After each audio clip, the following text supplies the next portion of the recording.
What's going on, everybody? Welcome back to another episode of The Release Valve. I am your host, Sean Hanlon, and I am super excited to have my good friend back for the third time. As everybody should know by now, she is a karate school owner, yoga teacher, massage therapist, and now a certified personal trainer. She's the founder of Women's Practical Self-Protection and a proud member of the Partnership of Women Martial Artists. Super excited and honored to welcome back again, Mindy Ruddick. Welcome back, Mindy. Thank you so much for having me. We have a lot to talk about. Yes, yeah, I was just going to say, it's been a little while since you were last on here. You have been quite busy since then, as I've kind of alluded to a few of the things in there in my little intro. But one of the things, the first thing that I wanted to touch base on, and you can go in whatever direction you want afterwards, but what I said was that you started. Excuse me. I want to start with how you got to getting to become a certified personal trainer. What brought that on? What got that started for you? So it's something that I've been wanting for a long time, actually. To me, it makes sense in the journey and everything that I do with movement and bodies and body awareness and things like that. Personal training just kind of seemed like it fit to me. Now, a lot of people will say to me, well, how does that fit, actually? It is a kind of, I do a lot, but to me, they all piece together really well because massage and personal training really aren't so different in my mind. So I decided to start, I'm in the process of getting a second certification, and that's the one I was going to get first. I'm going to be a corrective exercise specialist.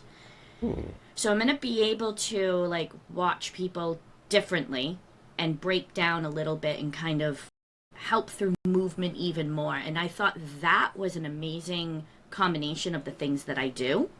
And of course, when I start talking to the company, they're like, well, we have a special and blah blah. You know what, I may as well just do the personal training as well. And they were like, well, we figure in about 6 months you can have both programs kind of well on their way. Typically takes about 3 months each. And I did the personal training one in 1 month. Wow. I was able to dedicate time and get the process down and everything and finish the program. Of course, then I sat and let everything absorb for a little bit before I really started classes and things like that. And now I'm taking a little bit more time with the certified corrective exercise specialist. Sorry, I gotta get used to what that one is. Not like you don't have a lot to remember. I love it because it brings a new level of assessment to what I do for massage. It gives me a new way to look how bodies move. And it's more ways to work with clients and people to start trusting themselves more, trusting their bodies more.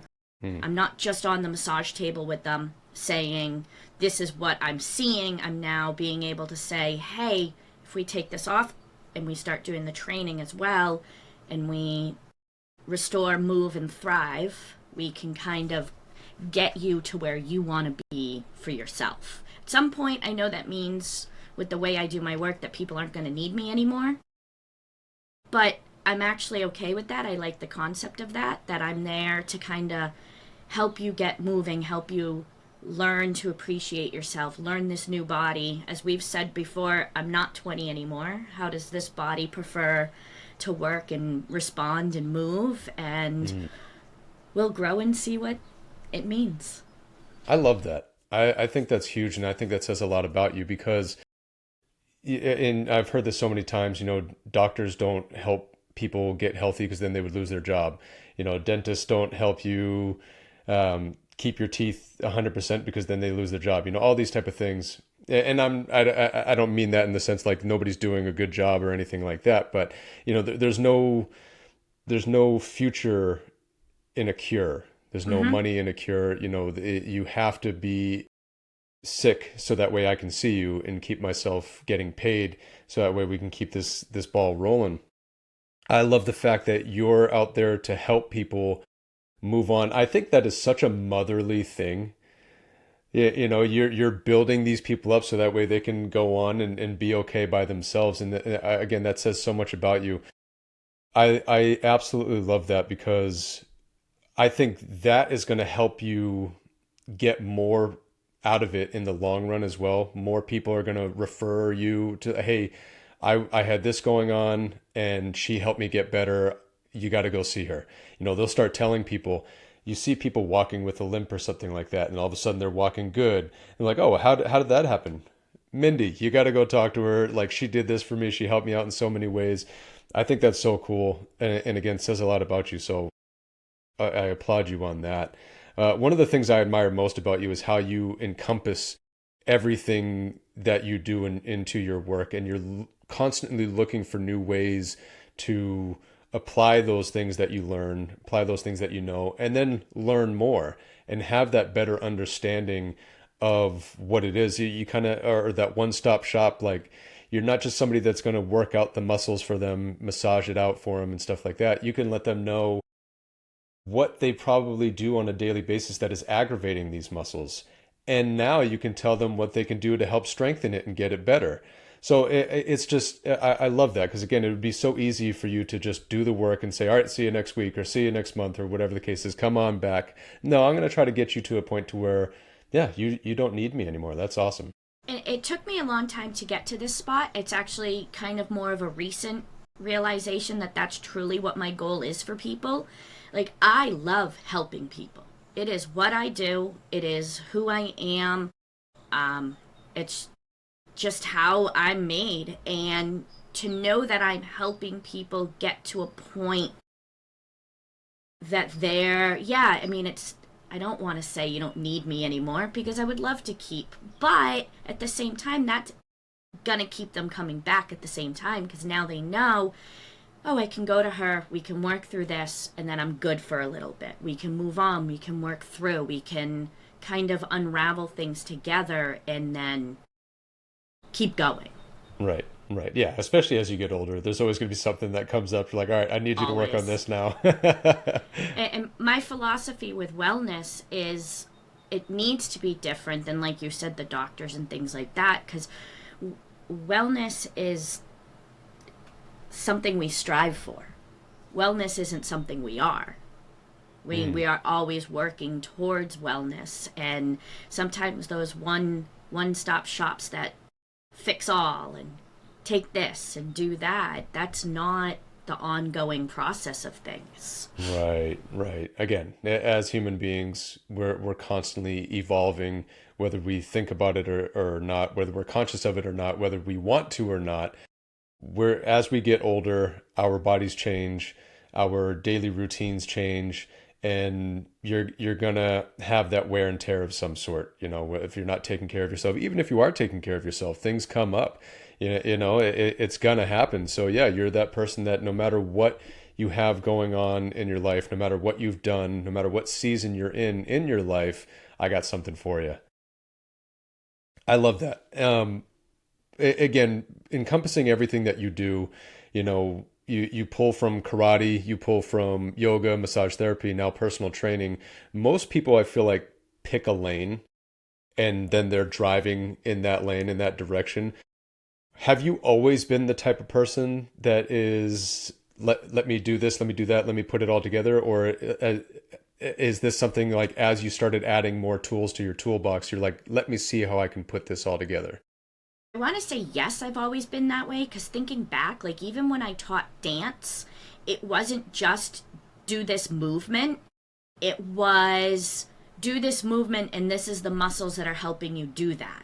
So there's always been a little bit of that connection with me, but I think as I've added tools and stuff and I've made the connections, it kind of has evolved even more. I did a career day at a local middle school recently, and on our table, you had things that represented your career. Now, you'd go by a table, you'd be like, okay, they're an electrician. Okay, they do insurance. Okay, they're an author. You came to my table, and there was karate belts, yoga blocks, resistance bands, and massage tools. And all the kids are like, what do you What do? is happening here? And I would go across the table, and all these middle schoolers are like, wow, you do so much. But then even at the middle school level, they're like, but it all makes sense. Like, It all goes I hand in hand. I see it. It's fitting. I get it. Where adults are a little more like, why is she adding another thing to what she does? Doesn't she already do Right. enough? The kids are Right. like, no, I get it. And I'm like, that energized me a little bit too. I'm like, oh, the kids get it. Right, right. That's Yeah. cool. And I think that's important for kids to get that too. You don't have to pick just one lane. You don't have to, because I feel like, especially when you get to that age where, like, what do you want to do with your life? All right, I now have to go to school and I have to pursue this path. And I know so many people that are now doing things that have nothing to do with what they went to school for. And the feeling that you can get, almost the sense of, one, time wasted, and two, I would imagine the insecurity that starts to build up in you when you go down a certain path for so long and realize you don't want to do that. Then you get that almost panic mode of like, all right, well, what am I supposed to do now? I need to hurry up. I need to figure this out. I'm behind. I gotta, because I know that was the case for me. I looked at what everybody else was doing and I assumed they all knew what they were doing. They were all heading in a certain path, and I wasn't heading down a specific path. So I had very much a lot of anxiety built up over the years, thinking that I was falling behind, that I was messing my life up. In Yep. some ways, I was. Uh, you Learning know, moments. right, right. I was gaining experience. That's what I was doing, and knowledge comes from that experience. But yeah, I carried that for a long time with that real insecurity of I don't know who I am. I don't know what I want to do with myself. So when you can present to somebody, you don't have to pursue this one path alone. You can do this, you can do that, you can do this. And then if you get to a certain point in life, you can start putting all those things together and make that your own thing. You can literally become your own trailblazer and carve your own path in life. And I think that's a huge lesson for kids to learn. Yeah. I mean, back when I was leaving the dance world and not knowing what my future was going to be when I was injured and stuff, I didn't connect thing. When I went from dance to massage, I was like, okay, that's a logical step. I know about the human body. I know about movement. I know what the muscles are doing. And it wasn't until a little bit into the profession that I even started tying back in what I learned in dance, what and moving my clients and doing the stretching and doing the different things. And then I was like, okay, those really fit together. But dance was still one thing and massage was still one thing. And now I think adding in the yoga and then the martial arts and then the personal training, it's just evolved to where it makes sense for me and how I need it to work for me. And Hmm. it's not the same journey for every human. And we all have those guilt moments and those freak out moments and the is this the right thing? Does this even make sense? Is what I'm doing? Am I actually helping people or is that all in my head? Like Mm. Mm. kind of all that kind of it's I think we all do it. Yeah, a Second hundred guess percent. what we got. 100%. I know, even with people that have just, got to the point in their lives where they retired from work, they're at that age, and it's like trying to find who you are now, because for so long I was the person that worked. And now I'm in a position where I don't have to do that anymore. What do I do? What am I supposed to do? Was I supposed to do something to set up for this time period? Because all I was thinking about was work. Did I mess that up? Did I do this wrong? What am I supposed to do now? And it's a scary thing. And I think that's another important lesson for people to learn, or understand, is that your entire life is a journey, and it never ends. As long as you have breath in your lungs, as long as you are capable, it never has to end on this development of who you are as a person. Absolutely. I had this as a later question, but I want to bring this up now because I was listening to your last episode on your podcast. Shout out to Empowered in Motion for those that aren't aware of that. Go check that out. But listening to your last episode, you said something that really stood out to me. You were talking about what you would say to your younger self, and you were going down the list of things, you do the thing, make the appointment, get the massage, have the lunch date, all those type of things. The main thing that stood out to me is when you said at the end, remember that you're becoming someone too. And that is one of the I had to hit pause. I hit pause and I just kind of like sat there for a second. I was like, whoa, that is so huge. Because we can so easily get wrapped up, especially as a parent, right? We can so easily get wrapped up on our duties, our what we're supposed to do.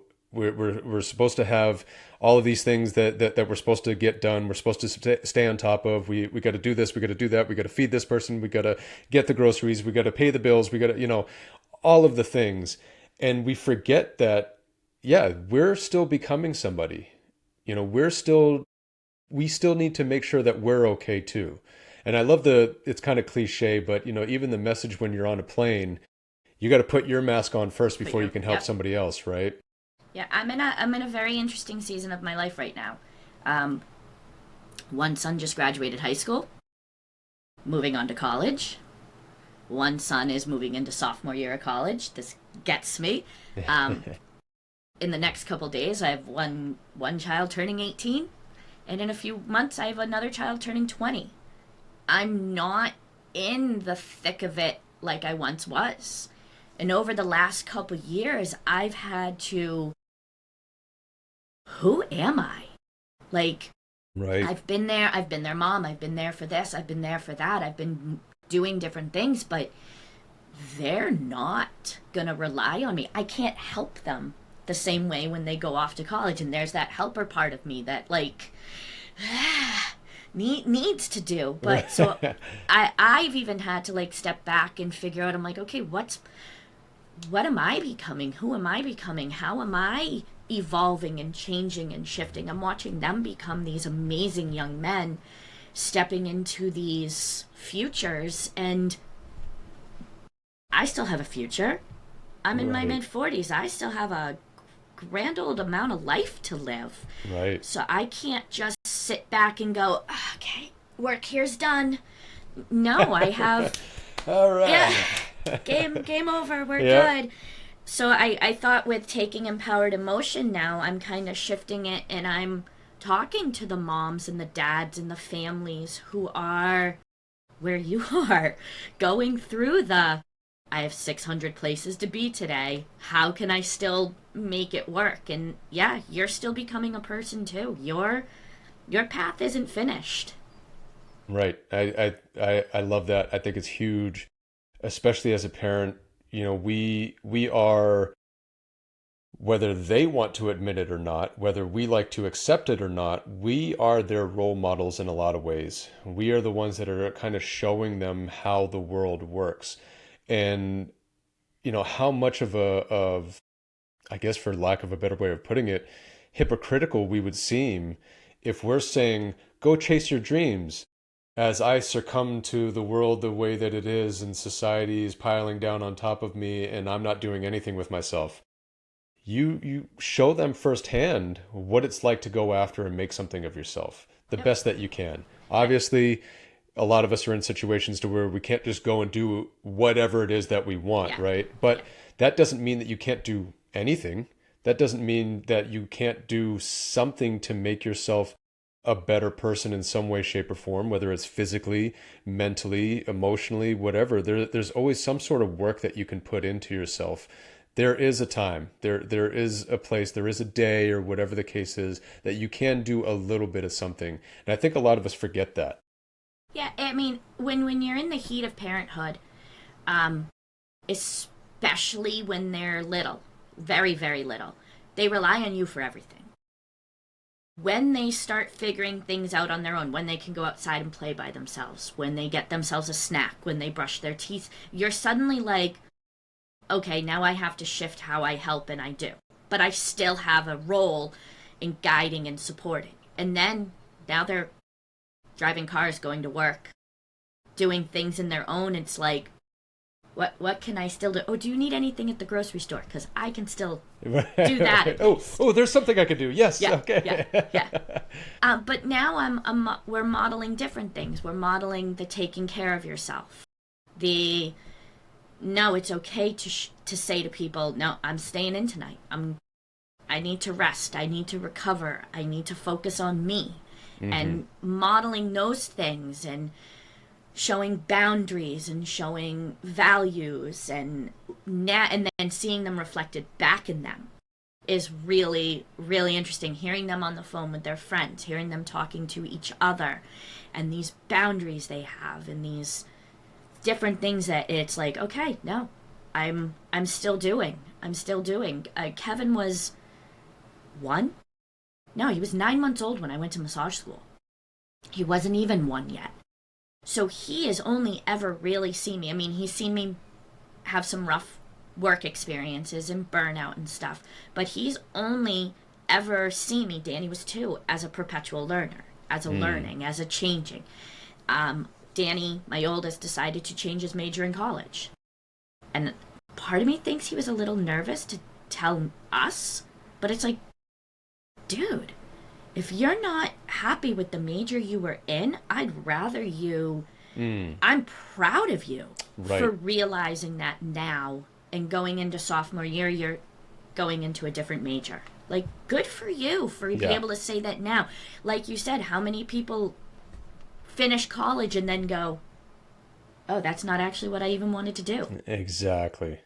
That's huge, especially in the heat of it, being able to one recognize it, question it, realize it, and then yeah, that must have been a lot to be able to say like, all right, I don't want to do this. I don't want to do that anymore. I still want to pursue something, Yep. but not that.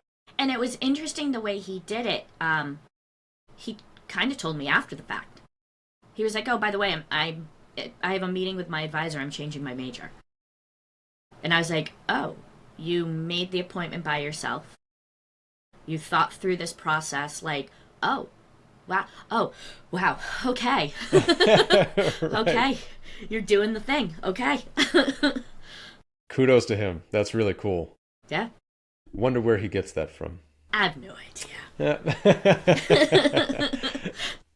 No, that's awesome. Again, not wasting that time that so many of us find ourselves doing, and just blindly going after that pursuit because we think that's what we're supposed to do, and then yeah, finding out too late.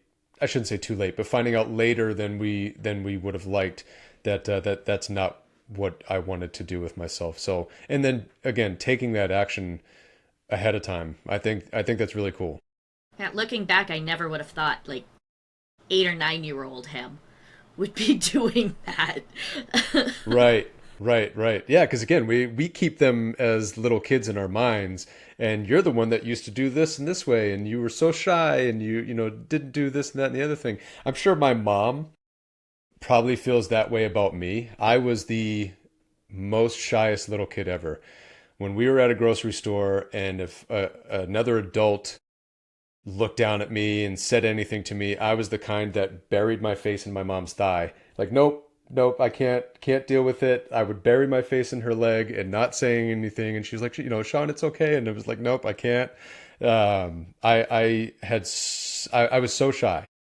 I find that so hard to believe. Right, right. And now I have a podcast where I talk to people. Most of them I've never met before, and I talk about opening up and being vulnerable and pun intended, releasing the things that we have on the inside. I was not that as a little kid. So I'm sure my mom feels the exact same way when she looks back on who I used to be and where I'm at now. So that's funny.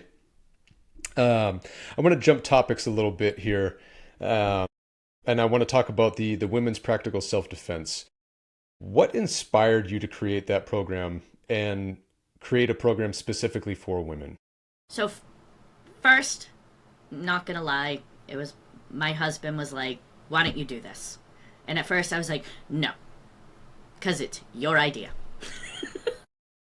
But then I was like, okay, let's roll with this. So a few years ago, we had a women's program at the dojo. It wasn't very big. and then we needed the evening to expand our regular adult program. So one of actually the women that recently got her black belt, who helps me run this program, that's how she got started in a women's only class. I recently was able to take part in a really cool symposium up in Vermont from PALMA, the Partnership of Women Martial Artists, where I got to spend 2 days training and working with only female martial artists, which is actually not extremely common. As I went through my training and stuff, I was the only female black belt until April at our school. And training and stuff, most of the time I was the only female in the trainings as I started and stuff. And women would come and women would go. We fall to the my kid has this happening, so mom's not going to do that anymore. I fortunate and didn't have to do that because my whole family did martial arts together. Right. So if there was another thing happening, we were able to figure it out together. But the women's class came because we need it in our world, in our community. Women need to feel comfortable in what we're doing. And sometimes, not all of you, so don't take this the wrong way, but sometimes male martial artists don't know how to work with women. Yes, we are different, but no, we're still the same. We still are there for the same thing. We are martial artists. We want to learn the same stuff. We do have a slightly different level of aggression most of the time. Not all, some women are. As I learned, some women, whew. But there's this level of comfortability that needs to happen to get women to open up and to move. We talk a lot in the program about we have 4 pillars. Our main pillar is awareness. And how and I think that's one of the main things that got me why I really wanted to do this. Once I sat and thought about it and sat with the concept and started really leaning in, how many of us go about our day unaware of what's happening around us? I brought up recently in the class, we don't drive distracted, or we shouldn't drive distracted. But how many of us grocery shop distracted, walk distracted, are in a parking lot distracted? Whether it's our kid yelling our name, our phone doing something. So there's this initial awareness that I feel needs to become more present in our world, where we just head up, walk, be a head on a swivel, aware of what's happening around us. So that's and I observe almost every student as they come across the parking lot into the karate school. And every now and then I sprint to the door, I fling it open, and I yell freeze. Because they're running through the parking lot, they're unaware. And it's not just the kids. The parents are unaware. They're not holding their kid's hand. We tell them these things as adults, hold an adult's hand, but mom's not holding my hand, dad's not paying attention, whatever it might be. Right. So it's a self-protection class, yes, but the first step in that is being aware. If you're not willing to focus and eyes aware, you're not doing your first line of protecting yourself. Yeah, that's big. Yeah, I think self-awareness, especially as a parent, as a mom, you're constantly thinking about the next thing, the next responsibility, the next thing that you got to do. And yeah, sometimes you can lose track of what's directly in front of you right here, right now, what's surrounding you, especially, you have kids in a parking lot. For whatever reason, kids love to run in a parking lot. I don't understand it. I'm sure I was the same way as a kid. I don't remember. But for whatever reason, it's let's sprint to where we're going for some reason. And some parents, not trying to call anybody out specifically or the reasons why or anything like that, but some parents aren't aware of their surroundings when it comes to that, and realizing how small those kids are and how you can't see, especially if you're backing up in a car, you can't see that little head, and so yeah, I've seen it in the parking lot too, where it's like, oh my god, what do you, like, I'm a hyper aware of, like, constantly like, what's around, there's danger everywhere, I got to be aware of it. So yeah, I've seen it a few times too, and it's so nerve wracking. So I think that's a huge thing, especially it being the first thing that you kind of focus on is self awareness. Again, especially as a parent, specifically a mom. Yeah, you're grocery shopping. Kids, get in the car. You got to do that. I got to put the groceries in here. Take care of yourselves for a second. Like, you're in this mode, and you're not. And I'm not saying that you need to, as you're putting the groceries, every bag that you put in, you look around, put another bag in, you look around again. Yeah, no, It's not don't about get that, right? paranoid. Right, right, exactly. I think that's big, and I love that's a primary focus, because again, it's so easy to get caught up in the world as we currently see it and not be aware. And I wonder what the statistic would be around attacks, around the level of self-awareness. Did they know that that was even a possibility? Were they blindsided by it, or did they see it coming and they just couldn't do anything about it? Well, there is a thing in the world that's just easy target. Mm, Who's the easier target? The person who's walking with their head up, confident, or the person who's kind of not paying attention, not aware? Like, right, I right. mean, that says it right there. That was the other one of the other things that got me really wanting to do this is I know what martial arts did for my confidence. Mm, I come across as a very confident person off the get go, but that's not always how I was. I would go to events, we'd go as a family unit, and I'd be very like, we have to stay together, we have to do this. As we're pulling in, I'd get super anxious about where am I parking, what am I doing?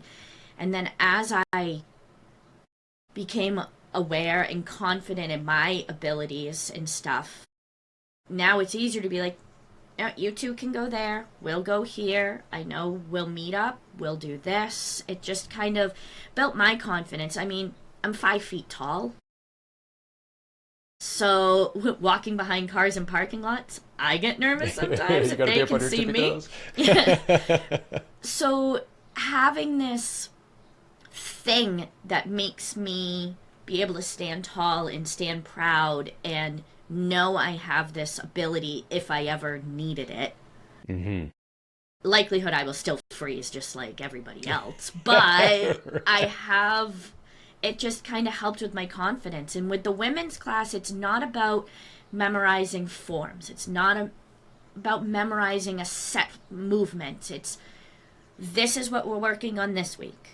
This is what we're working on next week. We'll review what we did this week, Hmm. take it with you, use it, work with it, but I'm not testing you. I'm not quizzing you. I'm Right. not we have enough stuff to memorize and remember that if you want that, go ahead and join our other classes. We have that option for you. Right. But if you want more of I need to move my body, I need to hit things, I needed to be surrounded by women who maybe have gone through what I've gone through, or who I Mm. can learn from, who I can have a rapport with, then that's what I've got for you. Yeah, I like that, and I think that's a big thing too. You're not going to be a black belt in self defense, or self awareness or anything like that, but just to give you the tools to put this type of stuff on the forefront of your mind, and allow you, one, to let out maybe some of that, like you said, you need to hit something a little bit. You need to find out what that feels like. Know that you're Absolutely. capable of doing that, and Yep. in turn, that does something for your confidence. You're going to walk a little different when you know that you can hit something and hit it hard, or Yeah. kick something. You're going to know you're going to walk a little different. You're going to carry yourself a little different when you've worked through different scenarios and how to respond to it. And that in and of itself can change how somebody else views you too. Like you said, the easy target. If you're a small, my wife is 5 feet as well. If you're a smaller or shorter person, and you're you don't have the same level of confidence, you don't have the same skill set or awareness, you may have, kind of slunched shoulders a little bit. Mm-hmm. You may be a little, timid looking, that type of thing. But when you walk with that confidence of, I know I could do some damage if somebody wants to try things with me, you carry yourself a little different, and that could be that little bit that makes that much of a difference when somebody's looking for a target. They see you like, oh, she looks like she knows what she's doing. I'm gonna go Yeah. look over here. Yeah. That's all it takes sometimes. Absolutely all it takes. I mean, we talk a lot about this past week with being aware of who's aware. Notice who's noticing. So Steve has this one, go to the grocery store and imagine you're going to be attacked at some point. Does it change your awareness level? And then the other one is, at that same grocery store, who's your easy target? Now, for me, that's a little much. As a woman, I don't vibe it the same way. So I changed it to notice who notices. As you're walking around, make eye contact with someone. Do they look at you? Do they look away? Do they smile at you? Do they nod? Who's noticing? And if you get better at noticing, yeah, you're going to make eye contact with that person walking very quickly towards you, and you're going to kind of give them like a, why are we doing this kind of look? And now they're like, oh, they saw me. And you might not be the person. They still have a mission. Right. They're still out to do bad things, but maybe it's not you this time. Yeah, absolutely. And again, that little bit, I think that's so funny. That I feel like that's such a guy thing Yeah. to, like, who's the target? Who's the easy one? Who are you going to take out type of thing? And women are like, all right, well, hold on, buddy. Like, Pump the brakes on that one, buddy. Because I've done that before too. I'll look in a room when I used to, I would go to a bar or something like that. And like, all right, who's somebody that I may have to worry about? Who do I not have to worry about? Where's the exit? All these things. So that's funny. That's such a male versus female mindset in a public space. What do you find is one of the biggest misconceptions women have when it comes to self-protection? That it's hard and scary. Self-protection isn't throwing fists as needed.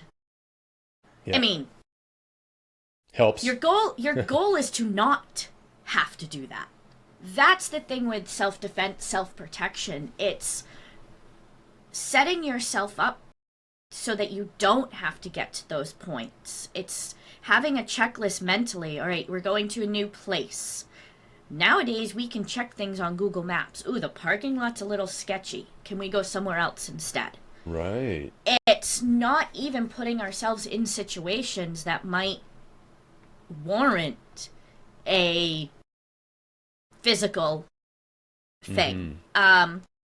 Unfortunately, there are times when we cannot avoid those situations, whether it's whatever that might be, but it's just trusting in that you're learning what you need to do. We have some stuff innate in us. We have a natural instinct, especially if you're a mama bear. You have some natural stuff, but that doesn't mean you're gonna be able to do it. Like, I joke all the time with my students, I've never had to use karate outside the dojo. Right. Except for 2 incidences. I fell. And I had to slap out both times. I had to fall properly. And I've blocked bugs. I've used my techniques to get bugs and spider webs away from my face. But because of my awareness and knowing of things, I don't put myself in situations. I make myself more aware. If we're going to the beach, I plan accordingly. I know all the things I have with me that are going to help my day function better. I'm able to plan ahead and make sure I'm good to go. Like you said, at the grocery store, I don't look after everything, but I am fully aware as I'm turning and I'm processing. I am fully aware. Years ago, I probably wouldn't. I would have just leaned over in the trunk and shoved things in. But right. It's a whole mindset shift that happens. It's not just I know these things, I am now better for knowing these things. It's I know these things. I am capable. I am confident. Right. I've had a mindset shift. I'm putting myself in a better situation. Yeah, absolutely. I think it's so cool, and I think it's very important for people to know that it's not all about the learning martial arts isn't or self-protection or anything like that isn't all about the being able to do the punches and the kicks and the forms and stuff like that. Sometimes it's learning how to fall properly. It's learning how to a big thing for me, and I do this all the time now, is how to stand up when I'm on the ground.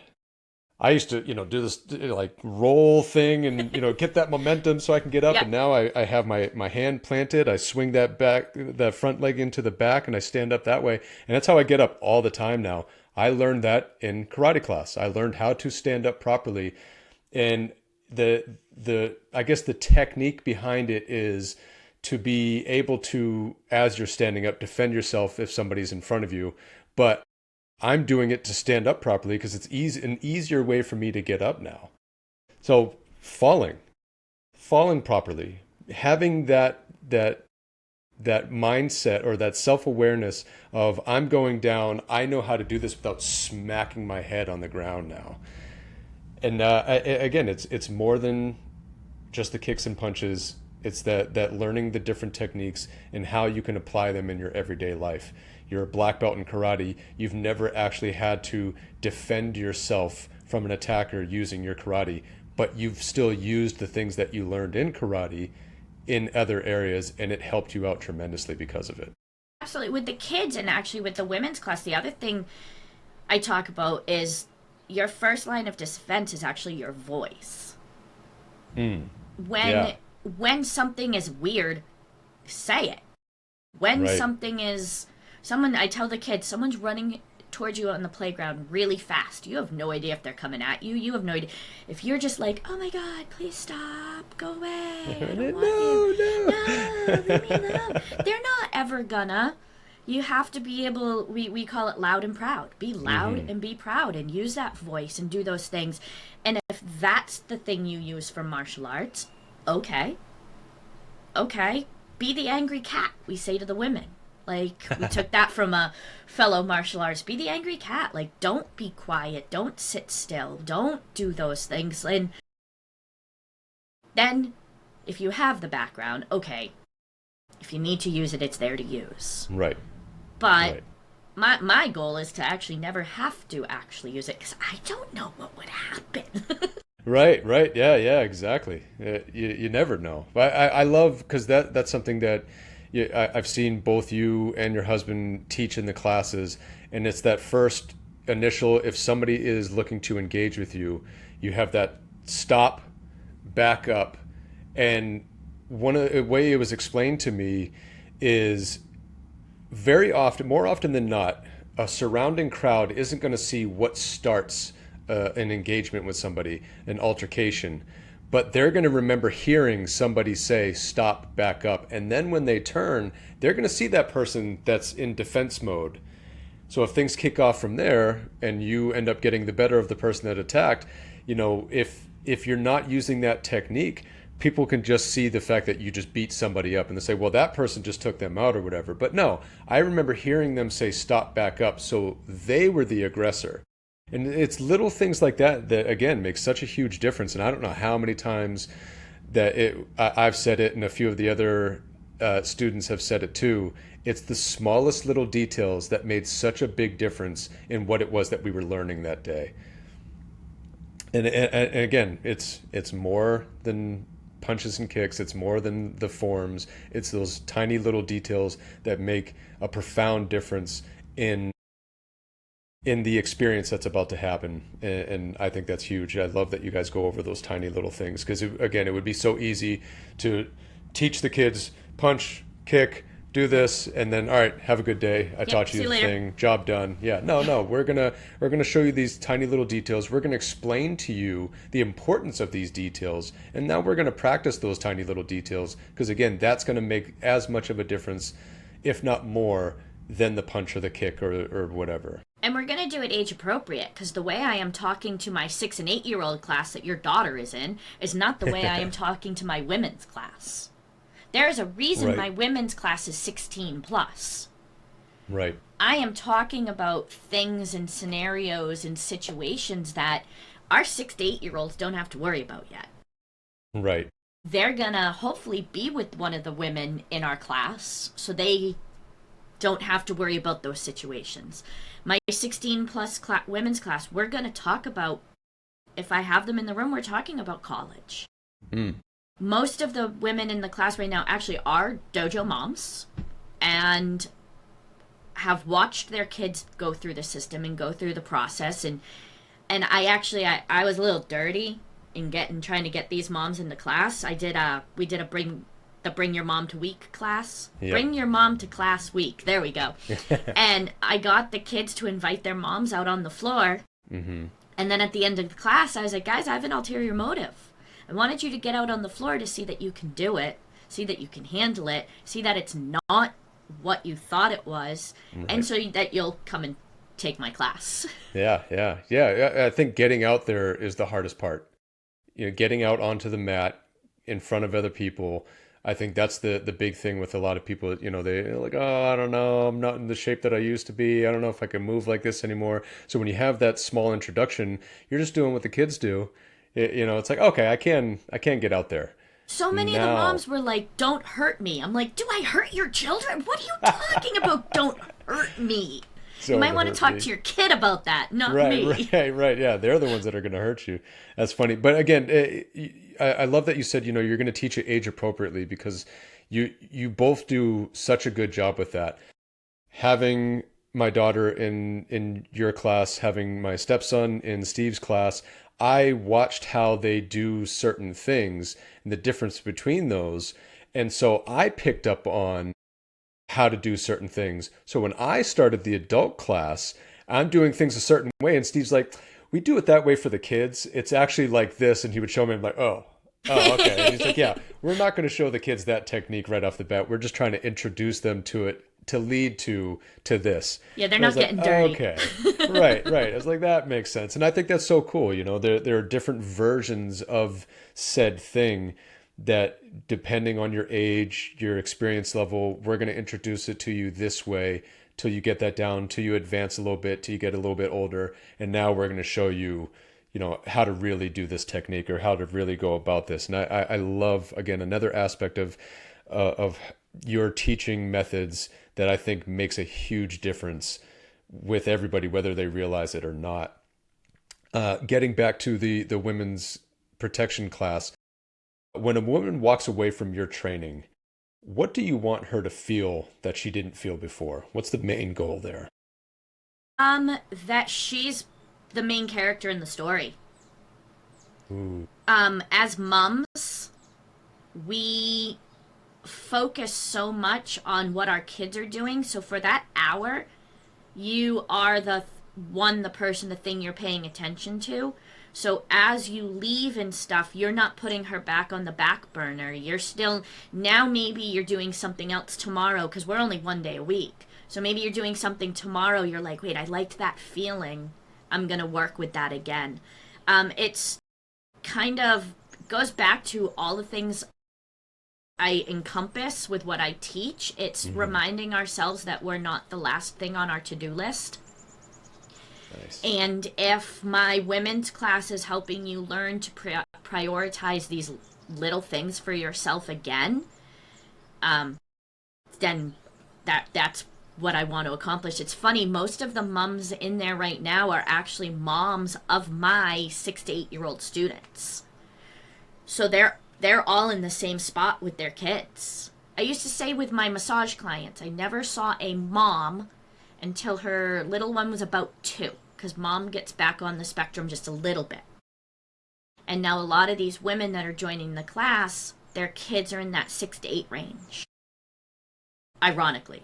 And they're like, wait a minute, they can be at home with dad doing the dinner thing. Our class is at 7 o'clock, getting ready for bed. They're able to start doing these things on their own, and I can take this 1 hour and focus back on me and learn something cool and learn something that's going to help us and go home and show them. And I've watched the pride in the kids' faces when they see what mom is doing Yeah. and that mom is part of this and stuff. And now she's taking that and she's expanding it. I So love that. it has nothing, in the long run, it has nothing to do with martial arts. Martial arts is just the vessel we're using at that moment to keep it going. Yeah, it's just a tool, but Yep. you're the operator. You're the one using the tool. You're the one that's growing and developing in those ways and able to use those tools. And I love that. It's like it's like you always had this version of yourself that was locked away in this back room, that you never opened the door to, and you're now unlocking that door for them. You're letting them know that that person's still there, that you can unlock that door. It's okay to unlock that door. It's okay to come out of that room, but we're going to do it step by step, and I'm going to show you how to go about that and let that person out. And now you're that person that can handle yourself in all these different ways, have this self-awareness, become a better version of yourself, mainly because you're going to have that confidence like we were talking about before, to know that you are capable. I think that's the big thing with a lot of people, is that what if, I don't know, that questioning, what can I really do? It's like, no, I'm going to show you what you can do, and I'm going to show you how you can do it, and then you can apply that how you see fit going forward. But having those tools to be able to use, I think, is huge. And it goes back to your comment earlier with the role models. You, my big thing lately is let your kid see you as a beginner. I think that's one of the biggest things that I give my sons all the time. They see me trying something new all the time. They see me stepping outside my comfort zone. They see me struggling when I'm not the best at something right away. And it has shown them that that's okay. If we just sit in the waiting room all the time and go, yeah, I'll try it at some point. Oh, yeah, well, not today. We have this happening. Or maybe in a couple weeks. They're like, are you ever actually, we don't realize it, but are you ever actually going to do this? Are you Right. ever, and then you do it, and you see that little pride and that little face, and they're like, Mama did it. Mama's taking class. I have Right. a 4-year-old whose mom takes the class, and he had to tell me, Mama did it. I'm like, yeah, I know, I was there, dude. Like, I was part of the process, but he was so excited to, Mama tried class. Mama said she was going to Yeah. do it, and Mama did it. That I absolutely love that. And again, we forget how much they look up to us in so many different ways, and how much it means to them to see us pursue something. And again, getting back to, how, what kind of a role model would we be if we're telling you to chase your dreams while we forget about ours? Because they're smarter than we give them credit for, I think, a lot of times. They understand, eventually I'm going to be you. I'm going to be in your position. I'm going to be an adult. And that means I need to stop all the things that I want to do, the things that I think are cool, especially when the kids, as they get a little older, they start finding out things that you used to do. And they're like, oh, you did that, and you did this, and you lived there, and this and that. And it's like, oh, wow. But now you don't do anything. Yeah. Now you just cook, and now you just clean, and now you just And you complain work, about work. and you complain about work, and you complain about life, and you complain about all these things. I don't want that. Yeah. So if they can see us pursuing things, if they can see us chasing our dreams, trying new things, not being good at something, and putting in the work to get better at it, that shows them, again, getting back to, this journey of life, and it never has to end. You can always learn new things. You can always try new things. You can always look to get better. And that is going to help define who you are as a person. Our kids see that, and that's going to give them hope. That's going to give them something to look forward to. That's going to give them something to be excited about, a journey that they can even be a part of with you. They can ask you how the thing is going. They can watch you do the thing. They can be a part of it. I remember when you did this and you couldn't do that, and they'll think it's cool that they see the progression. Being able to see that in the adults in their lives, I think is so extremely important. And so I love that you have these opportunities that you give at the dojo for the parents to get involved, for the parents or the guardians or just adults overall to go and do something with themselves. I notice when I go into the kickboxing class how many kids turn and look and watch me walk into the back with Steve, and they're like, "Oh, he does something too." And I come out all red faced and sweaty and out of breath and stuff, and I see them, see me, and I know that they're taking that in too. And so if they get an opportunity to where they watch their moms walk into the back with you, or Yep. their Yep. dads are coming in, or whatever the case is, they're computing that. That's registering with them. That's part of their programming. It's like, okay, you can do this as an adult too. Mm-hmm. That's exciting to Yeah. know that there's a future in something, that it doesn't end just because you're not a kid anymore. So I love all of the things. I've said this so many times. I love all the things that you guys have going on there. I love all the different ways that you're looking to grow and expand, and add on to and find new ways to go about it. So again, kudos to you, kudos to Steve, kudos to your kids. You're all doing such a great job, and I absolutely love it. As I said before, I am a fan. So the last thing I wanted to ask you, and I think this is an important question, not just for you, but with everybody that is pursuing things, with everything that you've done and everything that you've accomplished so far, because this road, as we said, this journey isn't over. How often do you sit back and reflect on how far you've actually come? Recently, a lot. I actually was it a couple weeks ago was my 25-year college reunion. Wow. I wasn't able to go because of life, but it really kind of 25 years ago, what was I doing? Who was I? Would 25 years ago me be proud of me now? This has been coming up in my mind lately. I also just recently hit 16 years as a licensed massage therapist, which in the world of massage is quite a bit. Yeah. Massage therapists don't always last that long. And we just, couple of anniversaries, it's kind of crazy. We just hit 2 years in the new space that we're in. We moved into the space 2 years ago. So yeah, lately I've been doing a lot of kind of sitting and reflecting and kind of thinking back to my journey and what it's been, and it's crazy. Yeah. No, 25 years ago me did not think I'd be owning a martial arts school. I thought I'd be owning a dance studio. Yep. Didn't think I'd be a massage therapist. Didn't even know really what massage therapy was. Right, yeah. Yoga definitely was a part of my life because we did it in dance. Okay. Personal training, maybe, but highly unlikely. Mom to 2 rather successful boys. No, didn't think that was happening. Yeah, it's kind of fun looking back, but also at the same time, it's like, wow. Yeah. Wow. It's been an adventure. It's not done by any means. And I think that's mostly I definitely think 25 years ago me would be very proud of what I've done, where I'm going, what I'm willing to do.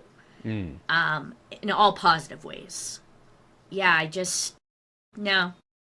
It's been an adventure, it's been a journey, and not one I ever saw myself on. Yeah. Yeah, very rarely do I feel like very rarely does it happen to where we're exactly where we thought we would be. Yeah. Interestingly enough, though, I might not own a dance studio, but I own a martial arts studio and I work with the age group I probably would have been teaching dance to. Teaching Okay. dance, movement would have been an everyday part of my life. So that has all kind of stayed the same. Not too far off. Not too far off, Slight pivot. but just far enough that it's like you hit things and enjoy it. Right. You're teaching other people to hit things and enjoy it. Yeah, Like, yeah. that's funny. I think it's so important for us because again, it's so easy to get caught up in our day-to-day grind, and a lot of us, will be, yeah, maybe upset that we're not where we wanted to be or should be. But when you take that moment to reflect and think about how far you've come, all of the things that you've been able to accomplish, all of the things that you survived that on the outside looking in, you probably would have thought would have broken you, all of the setbacks, the letdowns, all of the rises, all the just the different peaks and valleys of life. I think it's so important to have that self-reflection because I think it also helps you put into perspective where you want to then head to in life, what direction you want to go to. If you can think about how far you've come, and if you have those things that you are upset about that you didn't pursue, again, it's never too late to go after it in some way, shape, or form. Again, I spent years and years and years, almost 20 years, upset that I didn't pursue martial arts. I got started in it. I got my feet wet. I was stoked. I was like, yep, this is who I am now. And then life circumstances and just nothing. And I was upset with myself for so long. I would, growing up in California, moving out to Massachusetts, every now and then, every couple of years or so, I would talk to somebody who hasn't seen me or talked to me since I was doing those things. And they'll ask me, like, oh, you still doing MMA? You still doing UFC? Which people, it drives me Yeah, crazy yeah, when people say that. But, yeah. are you still doing those things? Do you still play basketball? Nope. No. Nope. I don't do any of it. Oh, what are you doing? I go to work, Yeah, yeah. and I would get that like letdown. And so then I started avoiding people because I didn't want to talk to them because I felt like I wasn't doing anything with myself. Hitting my late 30s, now in my 40s. Oh, that hurt. You all right on that one? Oh, that hurt. Now in my 40s, uh, I I can proudly say that I got off the sideline due to some influence and help from Steve. Shout out to Steve, get me off the sideline and back in the game. I'm now pursuing those things, and it looks way different than what I would have thought it would have looked like. I'm not looking to compete. I'm not looking to make a name of myself in the martial arts world or anything like that. I'm just doing it for me. I'm doing it at my pace, my way, and I love it so much more than I would have thought. And it means so much to me to be able to do that.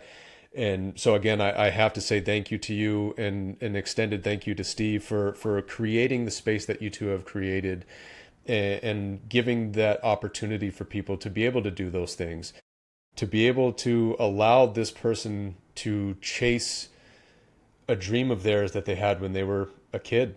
And that means so much to me now as an adult. And I want to say that so that other people can hear that. And again, it doesn't have to be martial arts. I'm just saying this as an example that it's never too late to do something with yourself. It's never too late to pursue your dream, to pursue your passion. And how cool would it be if you have kids or even grandkids for them to see you pursuing something that excites you and makes you feel good, to pursue a passion in your life. It doesn't have to be the big, grand, old, dramatic thing that you thought it would be when you were younger, but that doesn't mean that you don't have to pursue it in any way. So I want that to be said for everybody that's listening. Again, it's never too late. And even somebody like yourself saying how, you would have been a dance instructor and have your own dance studio. You don't have that, but you do have a studio. You do have a place to where you are helping people move, and you're growing and advancing that in other ways that you never would have thought possible back in the day. You never even dreamed about. But in some way, you're living out your dream. Yeah. And Cause that's because I've done the work to get there. You can't sit on the sidelines and let it happen. You can't be afraid to try, and failure happens. I've failed at plenty. I've been not good at plenty. It hurts. It's rough. But like you said, showing the younger people in your lives that it's still a possibility. I mean, you're only 40. You're not. Right. You're not. Right. Other places. Right. There's a whole nother back end of this life that I have to look forward to, and again for me, because when I was a kid, thinking about being in your 40s, I'm like, oh well, it's That's all old. down. Yeah, you're up there. Like there's nothing that you can do after that. And now I'm excited about all of the different possibilities of what that future can hold for me, uh, simply because I started pursuing one thing, and it's exciting for me now. So, Mindy, you are a rock star. You're Thank you. you're constantly looking to get stronger physically, mentally, emotionally, and always looking. The big thing is that you're always looking to help other people along that way. Yeah, you're doing a lot of things for yourself, but you're incorporating how that can help other people progress as well. And I think that's so huge, and I applaud you for that mindset and the work that you do. Thank you so much for coming back on here, and you always bring it, and I knew you would, so I was excited to get you back on. Before I let you go, if you could let everybody know where they can find you, follow along on your journey, or how they can even get in contact with you. So if you're looking for like my wellness side of things, my personal training, that's the Wellness Path NCK.com. On social media, it's the Wellness Path NCK. If you're looking for the martial arts side of things, that's NCKBellingham.com or NCK Bellingham on social media. And my podcast is Empowered in Motion. That can be found, I write articles and stuff as well on Substack, or it can also be found on Spotify and where you listen to your podcasts. Awesome. And it's a great podcast, especially for the women out there, especially for the moms. I don't know how many episodes I've forwarded to my mom after listening to it. Like, you're going to want to listen to this one. You keep it real, you keep it raw, and you're not afraid to be vulnerable and put yourself out there and express what you're feeling in that moment. And I think that's huge for a lot of people, and they would benefit from even just hearing somebody else open themselves up in that way. So again, another thing that I applaud you on. I love the work that you're doing. Again, I'm a big fan, and I can't wait to get you on next time to find out what else you've added to your toolbox there. So again, thank you so much for coming on. Thank you everybody for tuning in. We'll see you next time.